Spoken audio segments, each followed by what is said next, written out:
शनि चलन काहापाई केमिति आज स्वतंत्र उपस्थापन को मुझे हार्दिक स्वागत जनाऊँ ज्योतिर्विद सूर्य दर्शक बंधु वर्तमान शनि तांकर मूल त्रिकोण राशि कुंभ राशि अवस्थान करिसेंती आसंता 29 मार्च 2025 मसीहा मार्च मास 29 तारिख रे शनि महाग्रह कुंभ राशि को छाड़ी मीन राशि को आसिबे। तेबे पूर्वाभाद्र नक्षत्र मीन राशि को शनि जे चलिबे 3 जून 2027 मसीहा जाए मीन राशि रे रहिबे। आमे जानिछे जे गोटे राशि रे शनि 2.5 वर्ष बा 2 वर्ष 6 मास अवस्थान करिथांती।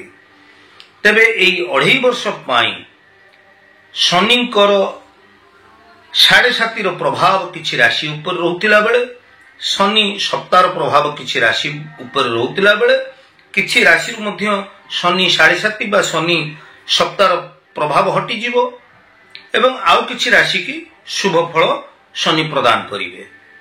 तेबे आम जानिछे दर्शक बंधु जे शनि निजर जन्म राशि ठारू जेतेबेले द्वादश जन्म राशि द्वादश राशि बा द्वितीय राशि रे भ्रमण को आसी जानती सेतेबेले शनि 7.5 आमको भोग करिवक ही थाए।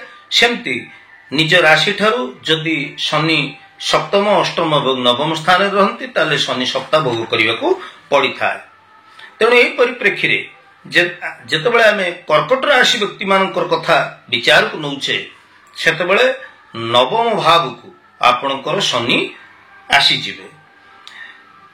29 मार्च 2025 मसीहा रु 3 जून 2027 मसीहा जाए आपणकर राशि रे शनि नवम स्थान रे रहिकिरी आपणको शुभाशुभ फल प्रदान करिवे।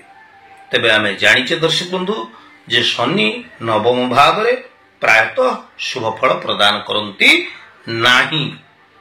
तेबे शनि को कथा जेतेबेले आमे सुनु ग्रह जगतर अत्यंत प्रभावशाली क्रूर ग्रह शनि ताको कथा जेतेबेले आमे सुनु मन रे भयभीत हो जाऊ।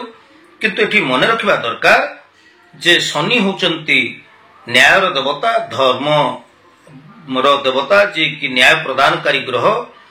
तेणु आमर कर्म अनुसार से आमको आमर यथार्थ फल से आमको देइथांती। तेणु जहार शनि भलो अछि से आनंदित होबार किछि आवश्यकता नाही कि शनि जहार खराब अछि से मध्य दुख रे भांगी पड़िबार कोनोसी आवश्यकता नाही। मूल कथा को बुझंतु। आमर महाभारत दान धर्म पर्व रे कहा जाउछि जे केवल ग्रह नक्षत्र न करोति शुभाशुभम सर्वमात्मा कृतकर्मं ग्रहबादो लोकाइति। तेणु जे ग्रह आमको शुभाशुभ फल प्रदान करती ता नुह बरং आमर कर्म द्वारा आमर भाग्य निर्धारण हुए। आमर कर्म को लेकर ग्रह आमको यथार्थ फल प्रदान करिथांती। तेणु जदि आमे सत्कर्म करिबा न्याय पथरे सत्कर्म करिबा ताहले शनि खराब थिले मध्य से आमको शुभ फल प्रदान करिया पई बाध्य हेबे। जदि आमर कर्म खराब रहिबो ताले शनि आमर शुभ थाई कि मध्य आमको अशुभ फल प्रदान करिवे। तेबे आसंतु आमे मुख्य प्रसंग उपरको आसीबा। कर्कट राशि पई शनि 2.5 वर्ष कि प्रकार फल प्रदान करिवे। देखंतु आपनक राशि पई शनि सप्ताह भोग हेबे। तेणु आपनकर ए 2.5 वर्ष मध्य रे गोटे स्थान रु कर्म वृत्ति पई गोटे स्थान रु आ गोटे स्थान को आपनको भ्रमण करिया पड़ी पारे। जदि आपण सरकारी चाकरी करिसेंती आपनकर ट्रांसफर होबार संभावना सृष्टि होउची। कर्म को नेकरी आपनको गोटे स्थान रु आ गोटे स्थान को जीवा को पड़ी पारे। व्यवसाय क्षेत्र को नेकरी गोटे स्थान रु आ गोटे स्थान को आपनको जीवा को पड़ी पारे। आपनकर आय जदियो विभिन्न सूत्ररो आपनकर रोजगार रो पंथा बा आयर मार्ग आपनकर खोला रहिबो किंतु अनावश्यक खर्च वृद्धि हो पारे। तेणु अनावश्यक खर्च वृद्धि पई बा अर्थहानि पई आपण को टिके सचेतन रहिया पड़िबो। कारण नवम बृहस्पति क्षमा करिवे नवम शनि आपणकर निश्चित भाव में खर्च वृद्धि कराइबे। ଆପଣଙ୍କର ପୈତୃକ ସମ୍ପତ୍ତିର ସୁଖ ସୁବିଧା ପାଇବା, ପୈତୃକ ସମ୍ପତ୍ତି ଉପରେ କୌଣସି ପ୍ରକାର ବାଦ ବିବାଦ ଉତ୍ପନ୍ନ ହେବାର ସମ୍ଭାବନା ମଧ୍ୟ ବଳବତ୍ତର ରହିବ। ତେଣୁ ଏ 2.5 ବର୍ଷ ମଧ୍ୟରେ ଆପଣ ଶାନ୍ତିପୂର୍ଣ୍ଣ ଭାବରେ ସମାଧାନ କରିବା ପାଇଁ ଚେଷ୍ଟା କରନ୍ତୁ। ବେଶୀ ବାଦ ବିବାଦରେ ଆପଣ ସମ୍ପୃକ୍ତ ହୁଅନ୍ତୁ ନାହିଁ, ବିଶେଷ କରିକି ଭୂମି ସମ୍ବନ୍ଧୀୟ ବାଦ ବିବାଦକୁ ନେଇ ଆପଣ ବାଦ ବିବାଦରେ ସମ୍ପୃକ୍ତି ହୁଅନ୍ତୁ ନାହିଁ ବୋଲି ମୁଁ ପରାମର୍ଶ ଦେବି। ତେବେ ପରିବାରରେ କୁଟୁମ୍ବରେ ଆପଣଙ୍କର ସହଯୋଗ ସମନ୍ୱୟ ଆପଣ ରକ୍ଷା କରି ଚାଲନ୍ତୁ। ପରିବାର କୁଟୁମ୍ବରେ ଆପଣ ସହଯୋଗ ସମନ୍ୱୟ ରକ୍ଷା କରି ଚାଲିଲେ ଆପଣଙ୍କର ପାରିବାରିକ ବାତାବରଣ ଗୋଟେ ସୌହାର୍ଦ୍ଦ୍ୟପୂର୍ଣ୍ଣ ବାତାବରଣ ରହିବ, ଭଲ ପରିସ୍ଥିତି ରହିବ। ନାହିଁ ତ ମନାନ୍ତର ମତାନ୍ତର ଘଟି ଆପଣଙ୍କର ପରିବାରରେ ଅଶାନ୍ତି ଉତ୍ପନ୍ନ ହେବାର ସମ୍ଭାବନା ମଧ୍ୟ ସୃଷ୍ଟି କରାଇବେ ଏବଂ ବିଭିନ୍ନ କ୍ଷେତ୍ରରେ ଯଦିଓ ଆପଣ ପ୍ରଶଂସାର ପାତ୍ର ହେବେ କିନ୍ତୁ କିଛି ଅପଯଶ ମଧ୍ୟ ଅପବାଦ ମଧ୍ୟ ଆପଣଙ୍କ ଆଡ଼କୁ ଆସିପାରେ। ତେଣୁ ଆପଣ ନିଜର ଆତ୍ମସମ୍ମାନ ପ୍ରତି ସତର୍କ ରହିବେ, ବାଦ ବିବାଦରେ ସମ୍ପୃକ୍ତ ହେବେ ନାହିଁ, ଭୂମି ସମ୍ବନ୍ଧୀୟ ବାଦ ବିବାଦ ଠାରୁ ଦୂରେଇ ରହିବେ, ପାରିବାରିକ ଶାନ୍ତି ଅବ୍ୟାହତ ରଖିବା ପାଇଁ ଆପଣ ଯତ୍ନଶୀଳ ହେବେ ଏବଂ ନିଜର ସ୍ୱାସ୍ଥ୍ୟ ପାଇଁ ମଧ୍ୟ ଆପଣଙ୍କୁ ଯତ୍ନଶୀଳ ହେବାକୁ ପଡ଼ିବ। କାରଣ ଆପଣଙ୍କର ଉଦର ସମ୍ବନ୍ଧୀୟ ସମସ୍ୟା, ଥଣ୍ଡା, ଆଳସ୍ୟ, ଚର୍ମ ରୋଗ, ସ୍ନାୟୁବିକ ଦୁର୍ବଳତା, ଅସ୍ଥିଗତ ଯନ୍ତ୍ରଣା, ଆଣ୍ଠୁ ଗଣ୍ଠି ଏସବୁ ପ୍ରକାର ସମସ୍ୟା ଗୁଡ଼ିକ ମଧ୍ୟ ଆପଣଙ୍କୁ ଟିକେ ଆସିପାରେ। ଶନି ଆପଣଙ୍କର ଏ ପ୍ରକାରର ସ୍ୱାସ୍ଥ୍ୟଗତ ସମସ୍ୟା ମଧ୍ୟ ସୃଷ୍ଟି କରିପାରେ। ତେଣୁ ସେଥିପାଇଁ ଆପଣ ପ୍ରତ୍ୟେକ ଶନିବାରରେ ଟିକେ ହନୁମାନ ମନ୍ଦିରକୁ ଯାଆନ୍ତୁ ଏବଂ ମହାବୀର ହନୁମାନଙ୍କୁ ଆପଣ ଦର୍ଶନ କରନ୍ତୁ। ରାଶି ତେଲର ଦୀପଟିଏ ପ୍ରଜ୍ୱଳିତ କରନ୍ତୁ ହନୁମାନଙ୍କ ଉଦ୍ଦେଶ୍ୟରେ।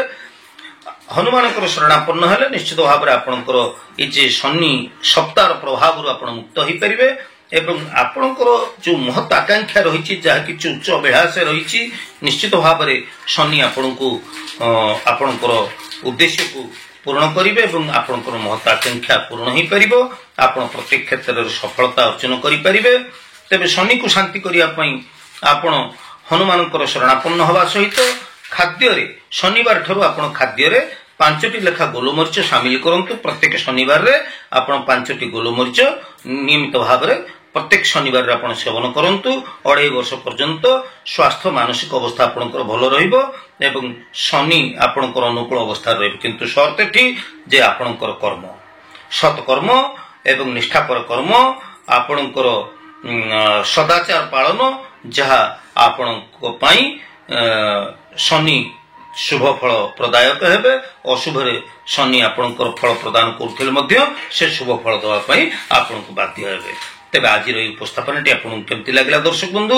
ଜ୍ୟୋତିଷ, ବାସ୍ତୁ ଏବଂ ଧର୍ମ ବିଷୟକୁ ମୋର ଏହି ଐତିହାସିକ ଚ୍ୟାନେଲକୁ ଯଦି ଆପଣ ନୂଆ କରି ଭିଜିଟ୍ କରିଛନ୍ତି, ମୋର ଭିଡ଼ିଓ ଭଲ ଲାଗୁଥିଲେ ନିଶ୍ଚିତ ଭାବରେ ସବସ୍କ୍ରାଇବ୍ ଟିକେ କରିବେ, ଲାଇକ୍ କରିବେ ଏବଂ ଆପଣମାନଙ୍କର ପ୍ରିୟ ପରିଜନ ପାଇଁ ମୋର ଭିଡ଼ିଓକୁ ଆପଣମାନେ ବହୁଳ ପରିମାଣରେ ସେୟାର କରିବେ। ଆଜି ତ ସମୟ ହେଇଯାଇଛି ଦର୍ଶକ ବନ୍ଧୁ, ପରବର୍ତ୍ତୀ ଅଧ୍ୟାୟରେ ଆମେ ଦେଖା ହେବ। ସେ ପର୍ଯ୍ୟନ୍ତ ବିଦାୟ ନେଉଛି। ଜ୍ୟୋତିର୍ବିଦ ସୁଧୀର। ଜୟ ଜଗନ୍ନାଥ।